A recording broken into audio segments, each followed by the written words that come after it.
Rhys, did you know this year is the 50th anniversary of the Greenway Foundation? 50 years? Yeah.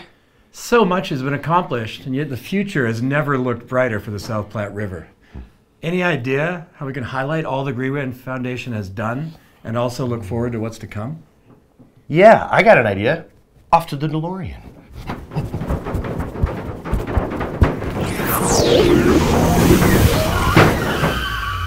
It all started in 1974 when Mayor Bill McNichols appointed then State Senator and our main man, Joe Shoemaker, as chairman of the Platte River Development Committee. A year later, the groovy Confluence Park opened, and a year after that, they turned a former landfill into the stone-cold boogie down known as Globefield Landing. You want to drive? I'll drive. Let's keep on trucking, Kyle. The 1980s were a big-time decade in Denver and along the river. Not only did John Elway have us fighting for our right to party, Kyle, but Jeff Shoemaker just couldn't fight that feeling anymore and officially took over the helm of the Greenway Foundation, which had everyone walking on sunshine. And those of us who know Jeff knows that means it was time to make shit happen. Just like a prayer, new parks, trails, and community events were created, and the Spree educational program had Denver kids head over heels. Want to be starting something? The Children's Museum opened, cleanup efforts ramped up, regional greenways were formed. Talk about the glory days. Thanks for that, Casey Kasem. Now let's catch up to today's South Platte River.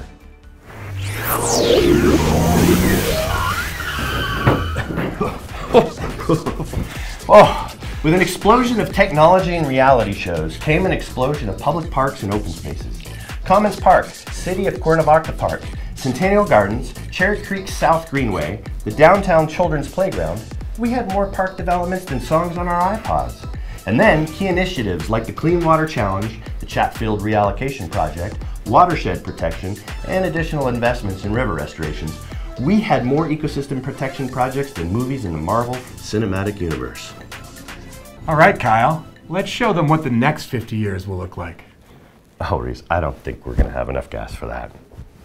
Kyle, where we're going, we don't need gas. We have a flux capacitor. I mean, because it will all be so walkable, connected, and sustainable.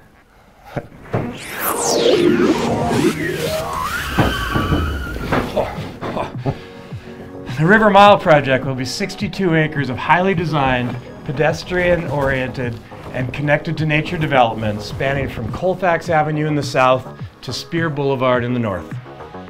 But, well, here, you drive. Will my hoverboard be allowed? Kyle, we're talking all pedestrians, walkers, bikers, kayakers, rollerbladers, and yes, even hoverboarders. Reach for the stars.